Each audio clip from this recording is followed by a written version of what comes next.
아멘. 오늘 하나님께서 우리에게 주신 말씀은 스가랴서 9장 9절에서 17절까지의 말씀입니다. 스가랴서 9장 9절에서 17절까지의 말씀을 제가 봉독해 올립니다.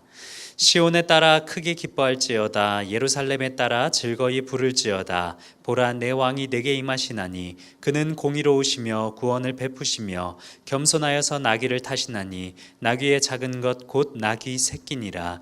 내가 에브라임의 병거와 예루살렘의 말을 끊겠고 전쟁하는 활도 끊으리니 그가 이방 사람에게 화평을 전할 것이요 그의 통치는 바다에서 바다까지 이르고 유브라데 강에서 땅끝까지 이르리라.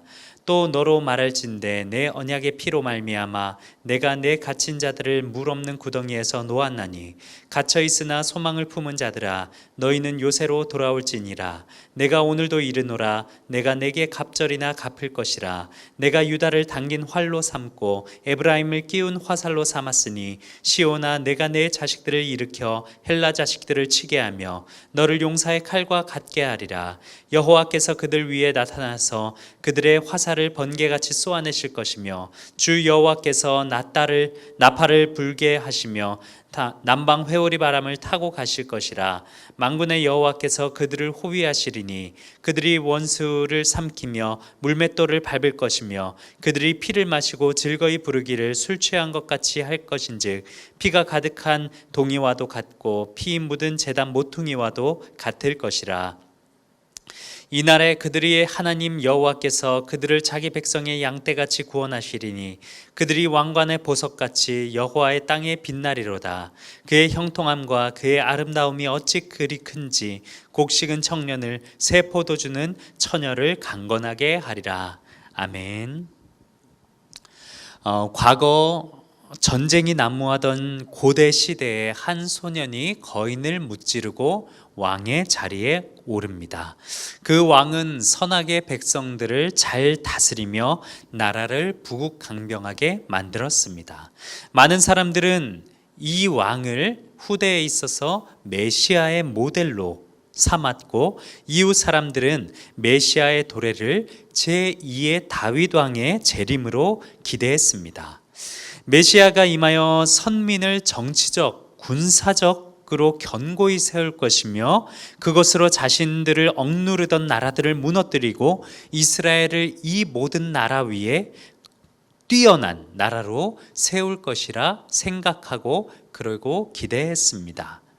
누구보다도 화려하고 멋진 왕다운 왕의 귀환을 바랬죠. 그런데 아쉽게도 그들이 바랬던 메시아의 모습과는 너무나도 다른 메시아의 모습이 예견됩니다. 오늘 본문은 메시아의 재림에 대한 예언에 대한 말씀인데요. 우리 9절의 말씀을 함께 읽어봅니다. 시온에 따라 크게 기뻐할지어다. 예루살렘에 따라 즐거이 부를지어다. 보라, 내 왕이 내게 임하시나니 그는 공의로우시며 구원을 베푸시며 겸손하여서 나귀를 타시나니 나귀의 작은 것 곧 나귀 새끼니라. 이 구절은 예수 그리스도께서 공생애를 마치시고 난 후대 사람들에 의해 메시아 예언임을 깨닫게 된 그런 구절입니다. 그 전까지 사람들은 이 본문들이 자신들이 기대했던 메시아 상과는 너무나 일치할 수 없는 그런 부분들이었기에 이 부분이 그들이 생각하는 메시아에 대한 예언이다라고 기대하지 못했죠. 정치적 군사적으로 이스라엘을 강대국으로 다시금 그 영광을 재현할 메시아는 이런 모습일 수가 없었습니다. 고작 나귀 새끼를 타고 오는 그런 초라한 모습일 수가 없었던 것이었습니다. 누구보다도 멋진 말을 타고 수많은 군사들을 거느리며 영광스러운 모습으로 개선해야 할 뿐인데 오늘 본문에서는 무엇이라 나와 있습니까? 나귀 새끼를 탔다고 합니다. 당시 나귀는 사람이 타지도 않고 그저 짐을 싣는 용도로만 사용했던 그런 짐승이었습니다. 그런데 그런 나귀 중에서도 나귀 새끼를 탔다고 나옵니다. 그들이 기대하고 생각했던 메시아와는 너무나 다른 그런 모습이었죠. 그들이 예상할 수 없는 그런 모습이었습니다. 오늘을 살아가는 우리가 기대하는 하나님에 대한 모습은 어떤 모습입니까? 나의 구원자 되시는 예수님에 대한 우리의 기대와 바람이 마치 나귀 새끼가 아닌 백마를 탄 그런 다윗과도 같은 모습을 우리는 기대하고 있지 않습니까?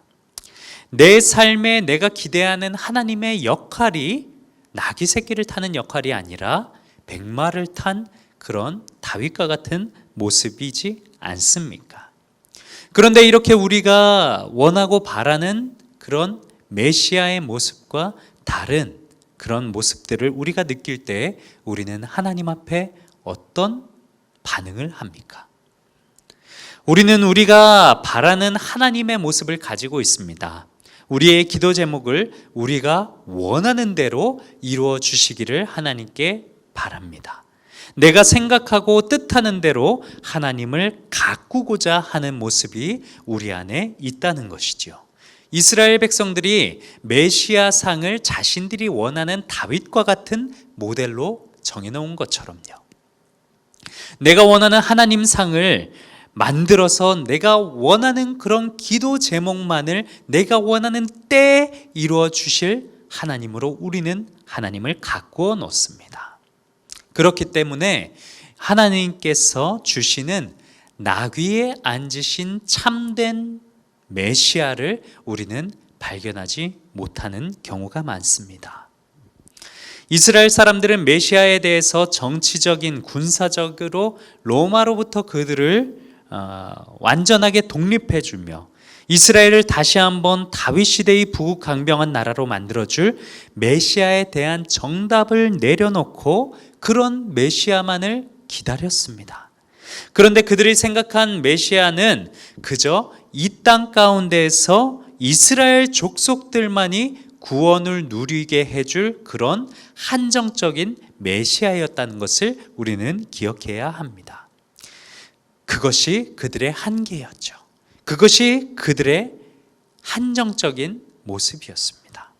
하지만 하나님의 계획하심은 어떠셨습니까?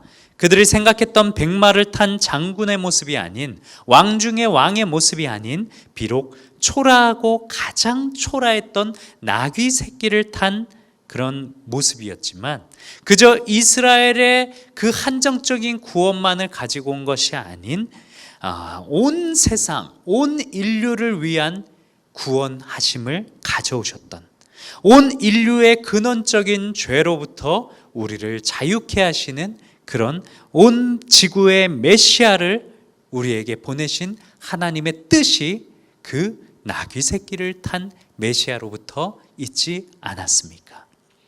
그 당시 시대에서 로마의 압제를 풀려나는 때에 로마로부터 압제 풀려나는 데에 그들의 바람이 담겨 있는 것이 그들의 전부였다면 하나님의 계획은 단지 그때 압제에 풀려나는 것을 벗어나서 인류의 모든 죄악으로부터 인류를 해방시키기 위한 하나님의 계획하심이 담겨 있었다는 것입니다.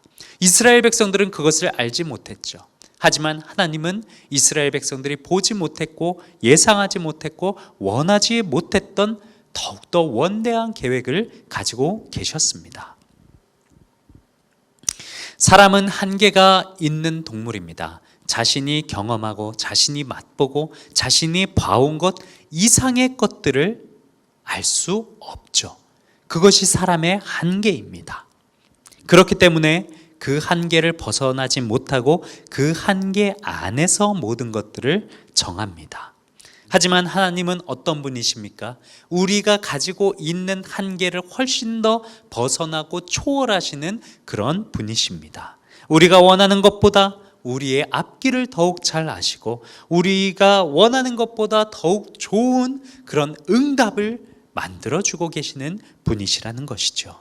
그래서 우리가 때론 우리가 원하는 기도 제목으로 기도를 하더라도 그것이 내가 원하는 때에 이루어지지 않는다고 해서 우리는 낙심하지 않아야 할 것입니다. 이스라엘 백성들이 출애굽할 당시의 모습을 기억하고 계실 것입니다. 출애굽 당시 만났던 가장 큰 장벽 무엇입니까? 홍해 바다입니다. 그들은 홍해 바다를 보며 길이 없다고 모세를 원망하고 하나님을 원망하고 저주했습니다. 그들에겐 홍해는 길이 아니었고 바다였습니다. 장벽이었습니다. 건널 수 없는 막힌 담이었습니다. 그것이 인간의 한계입니다. 그 이상을 바라볼 수 없습니다. 하지만 하나님은 어떠셨습니까? 하나님은 이스라엘 백성들처럼 바다를 본 것이 아니라 바다 아래에 있는 길을 보고 계셨던 분이십니다. 이스라엘 백성들을 가장 빠른 길로, 가장 확실한 길로 구원하시기 위해서 바다 위가 아닌 바다 아래 그들이 건널 수 있는 땅을 보고 계획하셨던 분이 하나님이시라는 것입니다. 사랑하는 여러분, 우린 오늘 이스라엘 백성들이 정해놓았던 메시아라는 그런 담에 막혀서, 그런 한계에 막혀서 진정 메시아로 오신, 나귀 타고 오신 예수님의 모습을 우리도 발견하지 못하진 않습니까? 우리가 가진 하나님에 대한 기대감과 바라는 모습을 정해놓고 하나님에 대해서 규정하고 하나님을 정의하지 않으시기 바랍니다. 하나님은 우리가 생각하는 것보다 더욱 옳은 길을 알고 계시고 우리가 생각하고 원하는 것보다 더욱 선한 길을 아시는 분이십니다. 때로는 주님이 보여주시는 길과 응답이 우리가 원했던 그런 응답과 달라 보일지라도 그것은 우리를 가장 선한 길로 이끌어 주시는, 우리는 볼 수 없는 하나님의 가장 빠른 길임을 여러분들은 기억하시기 바랍니다. 하나님을 우리 안에 울타리에 가두지 마시고 하나님의 섭리를 의지하시면서 하나님의 인도하심을 구하며 선하게 우리를 이끄시는 하나님을 의지하십시다. 그럴 때 우리 삶에는 자유함이 있을 것입니다. 우리에게 어떠한 기쁨의 삶을 예비하셨는지 기대하는 삶을 살아가게 될 것입니다. 백마가 아닌 나귀로 오셨지만 이스라엘 백성들이 원하는 모습이 아닌 초라한 모습으로 오셨지만 백마보다도 더욱 놀라운 일들을 행하신 나귀를 타고 오신 예수님을 바라보면서 내 안에 가두어둔 하나님에 대한 그런 형상을 이 시간 모두 깨뜨려버리고 온전히 하나님의 섭리를 바라며 하나님의 섭리를 의지하며 주님을 따르시는 여러분들 되시기를 예수님의 이름으로 축원합니다. 기도하겠습니다.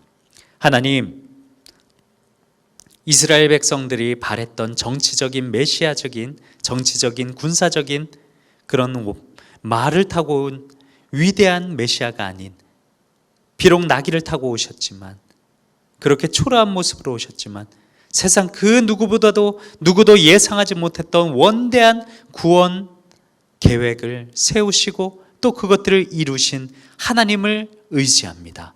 우리 삶 가운데서 우리가 알지 못했지만, 우리가 생각하지 못했지만, 우리가 기대하지 못했지만 무엇보다도 가장 놀라운 일들을 이루시는 하나님을 이 시간 의지하오니 하나님, 우리의 기도를 받아주시옵소서. 그리고 우리가 원하는 답이 아닌 하나님께서 이루시는 가장 선한 응답을 우리에게 허락하여 주시옵소서. 감사드리오며 귀하신 예수님의 이름으로 기도하옵나이다. 아멘.